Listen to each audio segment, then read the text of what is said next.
It was these singular, individual, one-on-one moments, like really on-the-ground work. And that local impact is what, continues to drive the work that I do. And fortunately, we have a really strong collaborative community in Kansas City that supports that. Welcome to another episode of the Community Broadband Bits podcast. I'm Christopher Mitchell. I'm here with Tom Esselman with DEPO-KC. Welcome to the show. Thanks, Chris. Happy to be here. We are just here. We've just finished up the first day of the Community Broadband Action Network Conference in Ames, Iowa, run by John and Curtis. And it has been a wonderful time, I think. My brain is spinning from a lot of information. And we're sitting in a hotel room. That's why I didn't really go full out on the intro like I normally do. But tell us, what is DEPO-KC? The KC I get, Kansas City. That's correct. I am from Kansas City. It's the Digital Program Office of Greater Kansas City. It was set up about a year ago on the condition that we were going to be getting a lot of federal grant funding coming into our community, and I largely got support from about 4 or 5 different foundations and some from the municipal government and even a regional government planning office.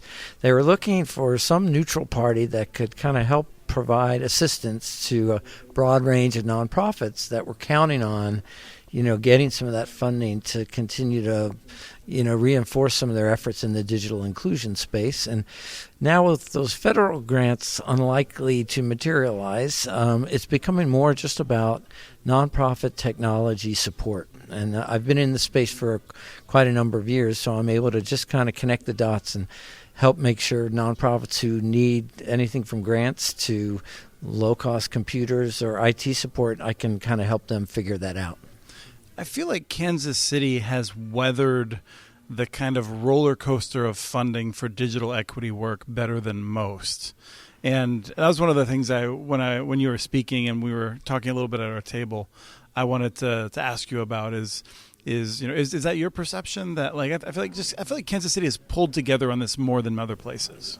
I definitely agree with the roller coaster analogy, but by and large, we still retain our kind of status as one of those communities that not only has a lot of coverage of broadband, but has a pretty high awareness level among all factors of the community about the importance of trying to close the digital divide. And that includes anchor institutions all the way down to the smallest of the nonprofits.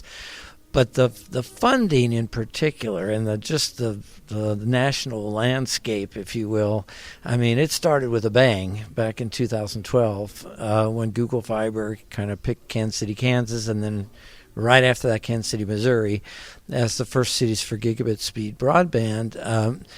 And then within a couple of years, it kind of died down as Google Fiber was realizing, oh my gosh, there's not a lot of uptake from anything other than the most affluent neighborhoods. It's hard to build a network and get people to use it. Yep.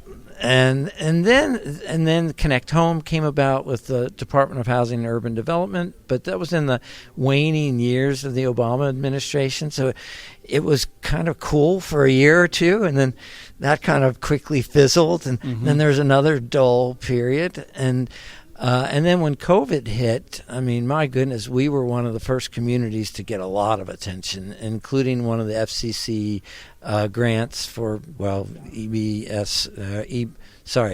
emergency broadband. Well, now I don't even remember. I just remember ACP. Right, there was EBB that led to the ACP. That's what I was thinking, EBB. Right, and then there was also some funds from the FCC for hotspots and things like that. Yeah. So we had every reason 2 years ago to anticipate a big windfall from the NTIA competitive grant and even the state capacity grants. So the news, not entirely unexpected in the last couple months, but the news that that's unlikely to materialize, I think over the last 6 months has really deflated a lot of expectations. Oddly enough, the work that I'm now doing with DEPO-KC, it's really stepped up because there's a lot more need for just local connections and local support. And, I'm just doing everything I can to help make that happen.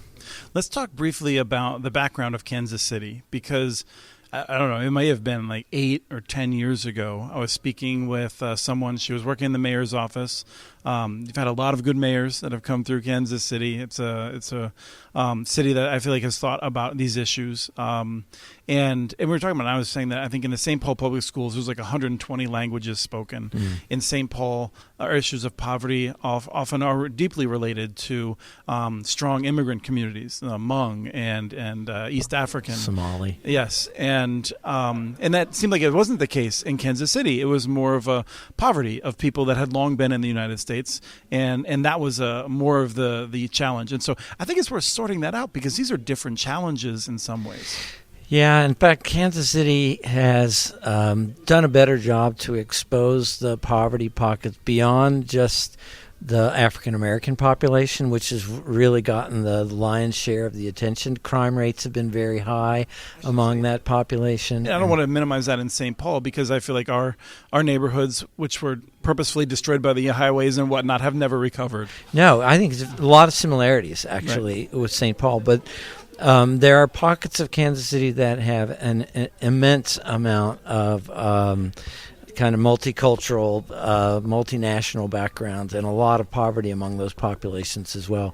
I think what you're referring to with the city goes back to under the mayor, before the current mayor, there was actually the development of and the creation of something called a Digital Equity Strategic Plan, which was a nice document in principle.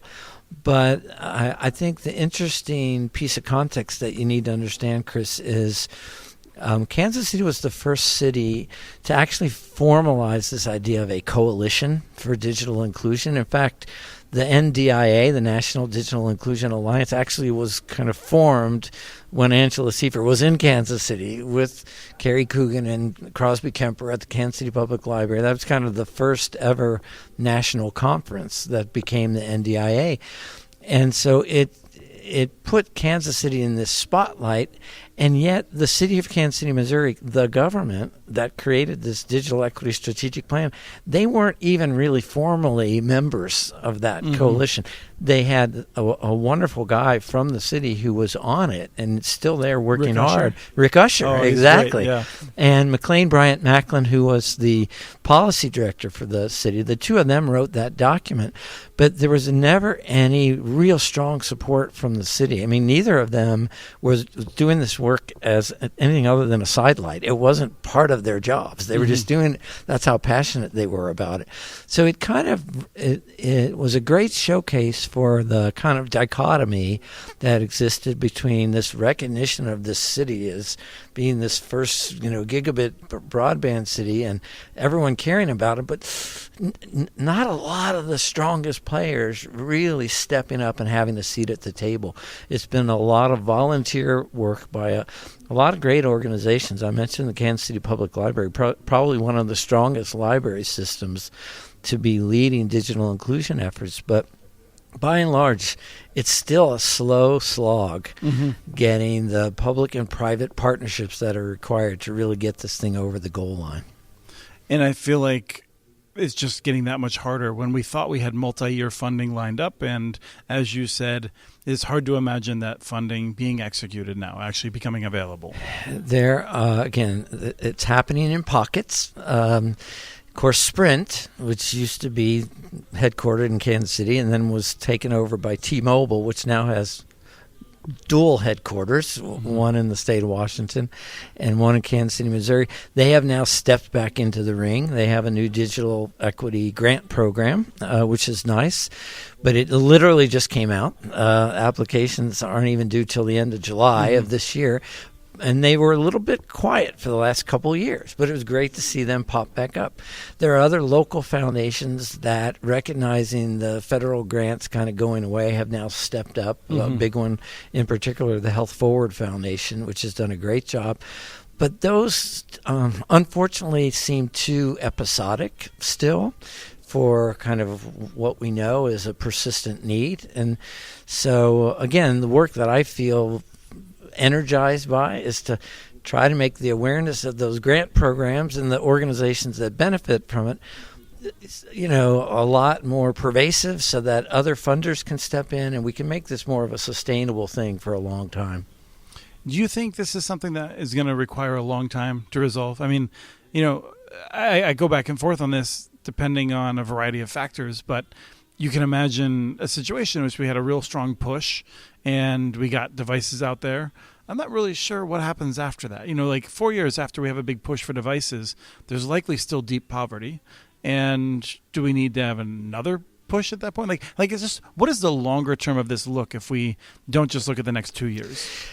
Well, what's been fascinating to me is the emergence of this role called digital navigator. Mm-hmm. I think the last 6 months have kind of pulled back on the sense that, is this really going to emerge as a permanent type of job without this federal government funding? But when I think about how the future is going to be successful, I can't imagine a healthcare clinic or hospital or a school district or a library system or, for that matter, any company that relies on online access to not have at least one or two full-time dedicated people whose only job is to help make sure that the clients of those organizations have somebody they can call to get help to do whatever they need to do online.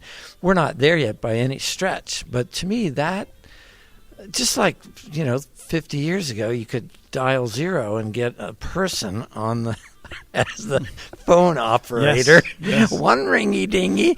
I can't imagine going forward where organizations don't see the value of having fully dedicated positions just to ensure help with online access. So along with that will come the residual need for any kind of the right devices and the support that exists to make that work.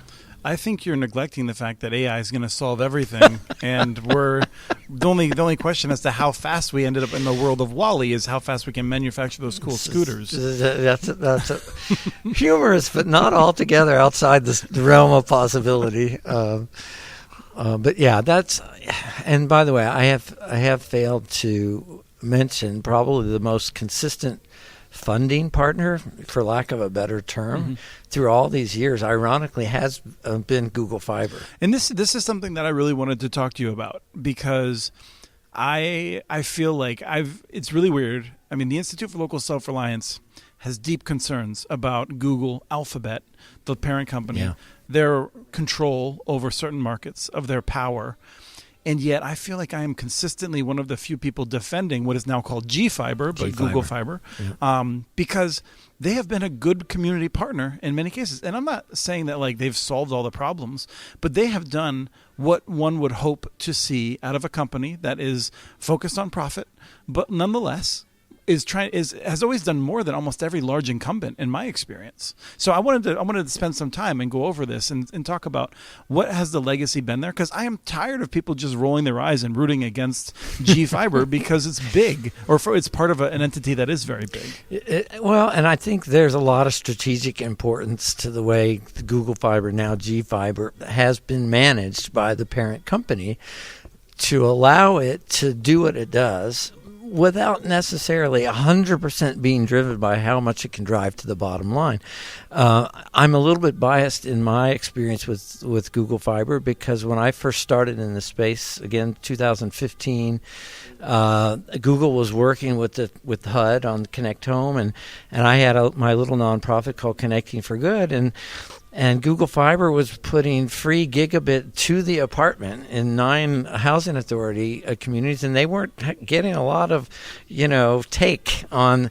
And there was a lot of mistrust going on among the lower income residents, and yet my nonprofit was working with those households every day, providing free digital training classes and $50 desktops and $100 laptops.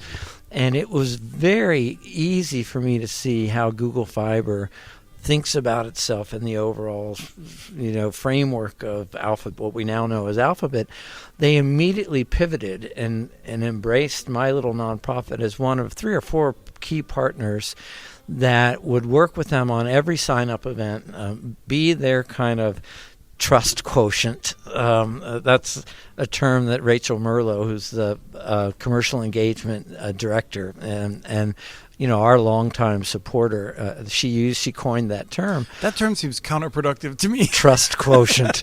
Well, and it's only because Google is so globally known. Right. And so for them to, I think the idea, like you mentioned, they are good community partners because they recognize they need community partners to break down a lot of those trust barriers wherever they are in the world. Right. And I can't say that I know what they've done in every single market, but I've seen it in San Antonio.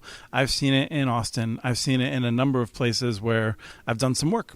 Yeah. No, they've been super helpful, and they've done a lot of things really without recognition or without a lot of hoopla or PR about it, which and examples would be they have a program, a product that somewhat still exists called Community Connect, where there's nonprofits who are in a prime position and they could just benefit from literally a free fiber drop that could then, through Ethernet cables. I laughed because earlier today you were talking about teaching middle schoolers the benefit of crimping Ethernet cable.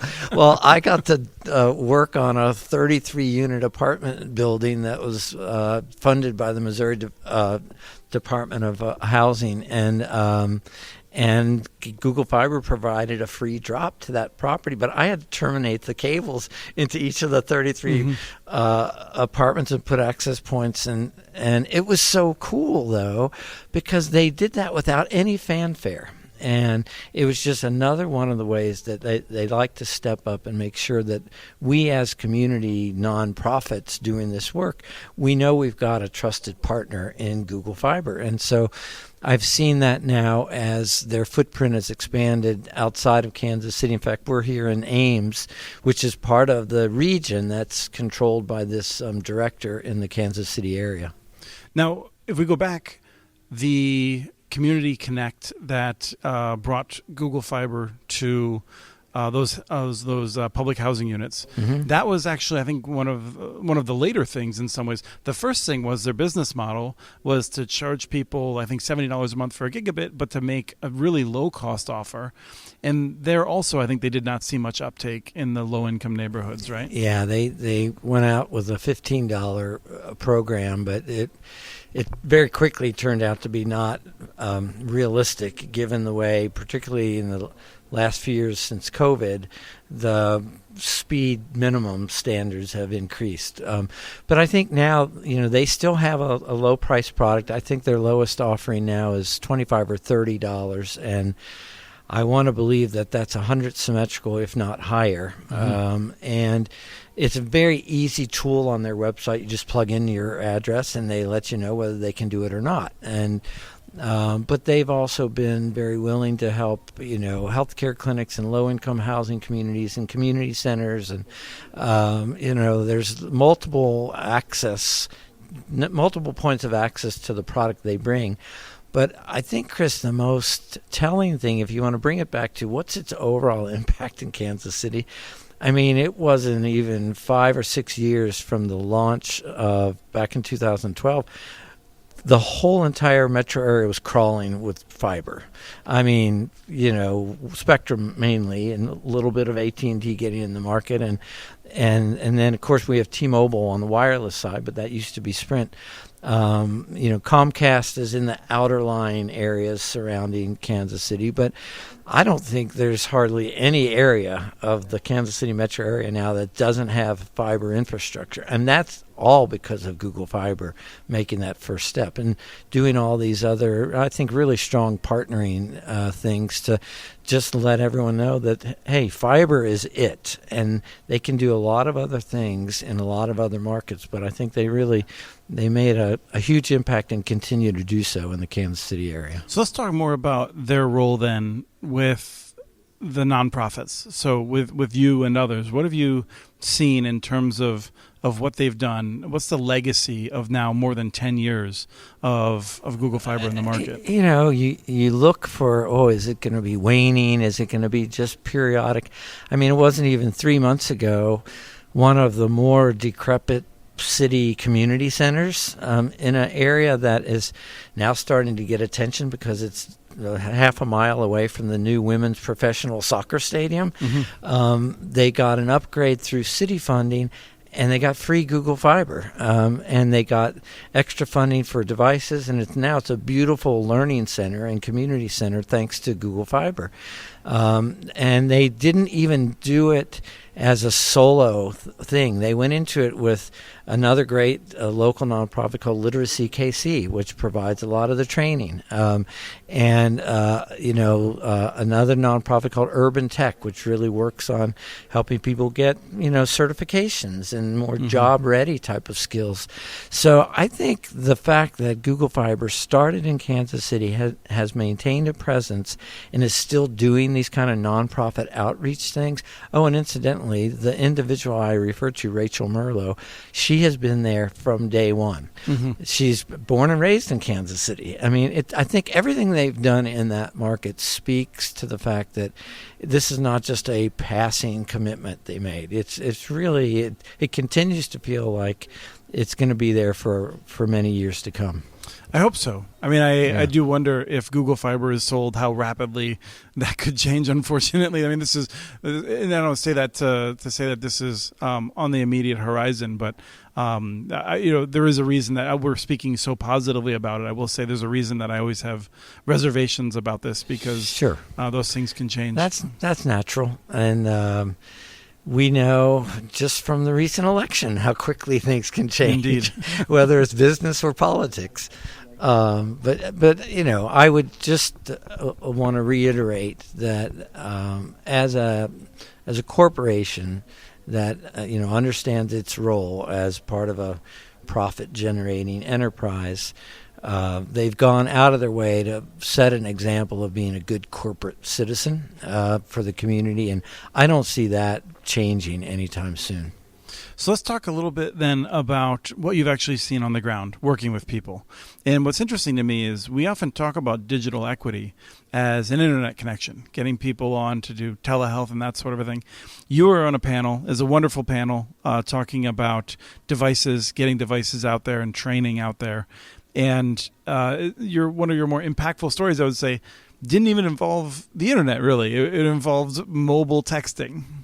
Well, I appreciate you bringing it up, Chris, and I need to make sure your audience knows that, even though I've heard the podcasts and I've seen you on multiple Zoom meetings, and this idea of the Institute for Local Self-Reliance is just right there, I never used the term local self-reliance in describing my experience in the space, but it perfectly captures it. I think I told you earlier, I spent most of my career in Kansas City working for Hallmark, and it's a big corporation, but it really encourages all its employees to get out in the community and do volunteer work and things like that. So when I left Hallmark and started doing work in this space... Before you go there, okay. I just want to note, you noted one of your roles at Hallmark. Did you expect the groans? It's quite common. It is quite common? What Chris is referring to, at one point in my career, my title was Innovation Director for Greeting Cards. And right shortly after iTunes came out back in 2004,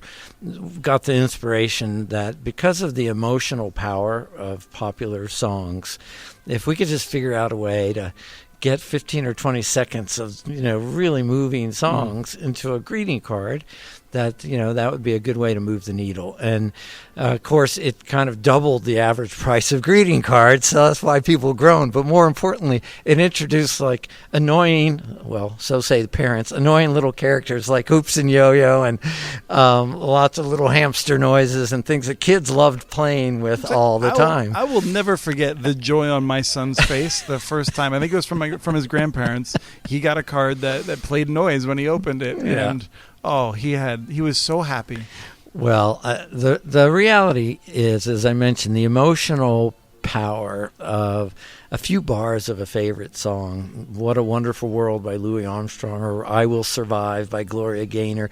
These kinds of, in fact, Bad to the Bone by George Thorogood was probably one of the hottest selling birthday cards we ever had. And the reaction we got from families who had older adult members who had dementia, for instance, and memories were reignited just within the first few seconds of, holding a card, opening it up, and then hearing this music. So I was really struck by the potential that Hallmark even had in combining technology with a way to improve people's lives. So ultimately, when I left Hallmark, I got into nonprofit work, and that's kind of how I'm doing what I'm doing. But the things that have always struck me are those kind of local one-on-one interactions with people. And I was telling a story earlier today about a gentleman that really was angry and came into one of our computer labs. And we're right in the urban core on the east side of the city. And we had this open, welcoming computer lab environment. And he was upset because he had a cell phone, and he had a daughter that lived in Atlanta who had a baby girl. And it was this gentleman's only grandchild. But he had never been able to meet the grandchild and was able to see pictures that his daughter sent him on the phone, but his daughter was mad at him because he couldn't respond. He didn't know how to text, and it bothered him that she was getting so mad at him for something that he just couldn't figure out how to do. And also she wanted him to learn how to take a picture because she wanted to show her daughter a picture of her grandfather. And long story short, we asked him if we could see his phone, and he had about 100 photos on his phone, but 99 of them were just of the floor or the ceiling. But apparently one of his neighbors had taken one picture of him sitting on his couch with his dog. So we found that. We got his daughter's phone number. We texted it to her. And within a few seconds, he got a text back from his daughter that just said, "Aw, Daddy." And the man just started bawling his eyes out, right? And so we're just sitting there and knowing the impact that this can have. I mean, we translated it. I think I was telling you a little while ago. We also had a gentleman who was recovering from a stroke, and one of our computer trainers, who's still there, by the way, and she's 87 years old, Carol Myers, an amazing story that we'll have to talk about some other time. But this is about 7-8 years ago. She sat him down and got him playing solitaire on the desktop, and it started improving his hand-eye coordination to the point where he would come every day just to play solitaire online, and it helped him literally recover from his stroke. And those things drove me in the work that I did with Connecting for Good, and we got more and more popular. I ultimately merged with PCs for People, actually was gifted by another nonprofit a warehouse, and I needed a partner to help me run a warehouse. So I got with PCs for People about 5 years ago. But all of our experiences, even when we started increasing our computer distribution and other things, it was these singular individual one-on-one moments, or even doing computer distribution events at a local school or a church or a community center where it's like really on the ground work, and that local impact is what continues to drive the work that I do. And fortunately, we have a really strong collaborative community in Kansas City that supports that. I'm just struck because you and I are both of ages where we remember the before times. Yeah. Right. I mean, and I don't even mean like before 2011, right? I mean, like before like 1996, right? Yeah. Like we were just talking about Windows 95 and just how much things. I feel like people take it for granted, and it is truly amazing. There's a saying that we see the productivity revolution everywhere around us except for in the statistics. Like this is maybe a Bill Gates or someone like that, or someone studying it said that, and I'll say that, like, it doesn't surprise me too much because we have not spread the benefits. There are some of us that know how to do a tremendous amount of things. I just turned to Rye recently, and there was an elected official who I forget exactly where we were talking about. I think it was on a recent podcast. Oh, it was Evan Feinman, and he talked about control-Fing a document. And I turned to Rye, and we were listening to the show in the car ride down here, and I said, I think a majority of people don't know what that means. But this is like a significant part of my life, is that if you're on a website or in many programs now, Control F, you can do a search of the text in front of you. And that helps me. But most of the people probably don't even know that. In fact, I tried to say that once, and someone thought I meant something different. Just because of the way it came.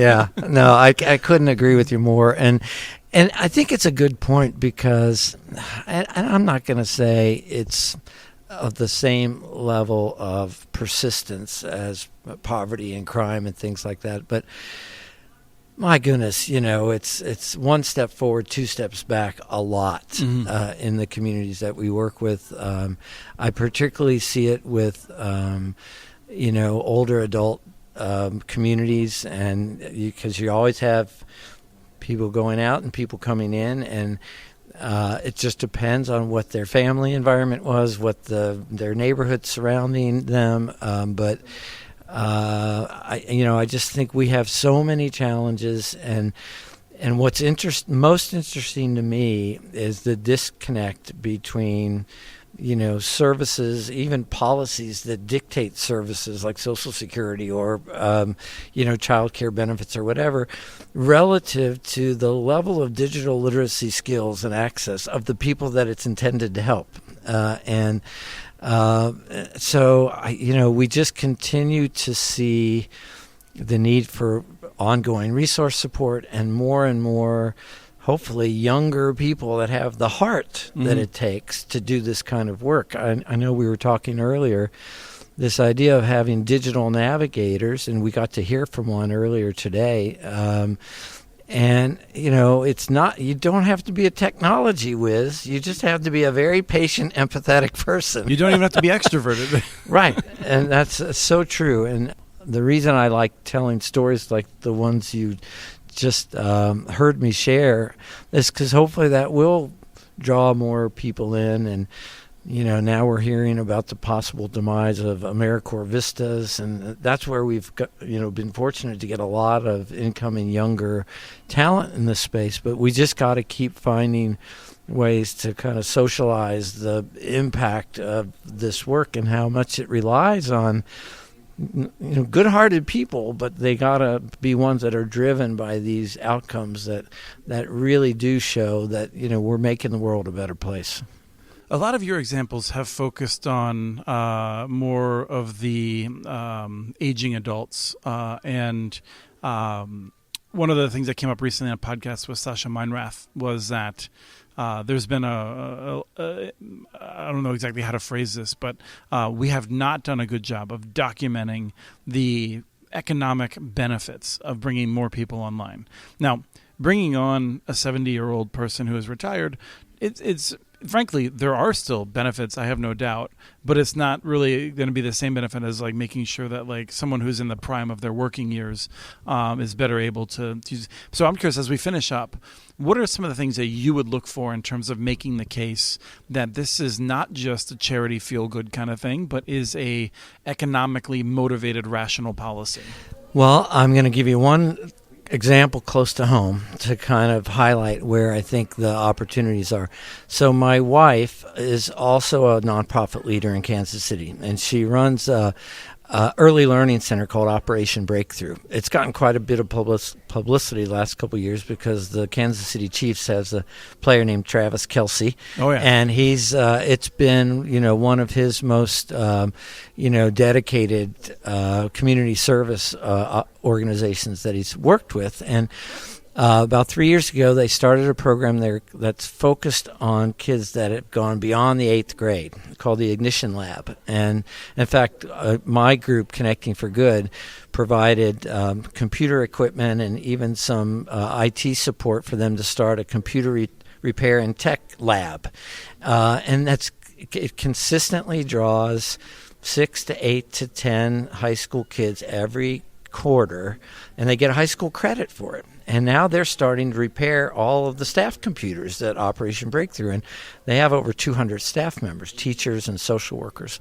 What really made me aware of the kind of often overlooked benefit, there were two boys in particular that started out there for the first year, and they were sophomores, and by the time they reached, this was last year, seniors in high school, they both got jobs at Honeywell. Entry-level jobs, but they paid $22 an hour. They were the first kids in their family to not have to worry about whether they were going to go to college or not. none of them had. And a lot of these kids are not facing a prospect of ever going to college.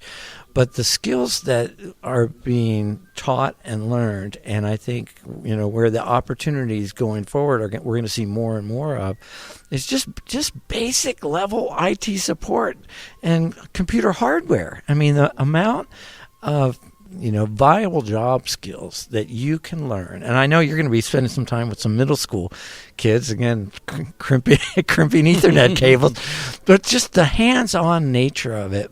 And that's what struck me in the first few weeks of this program. They don't even use any academic terms.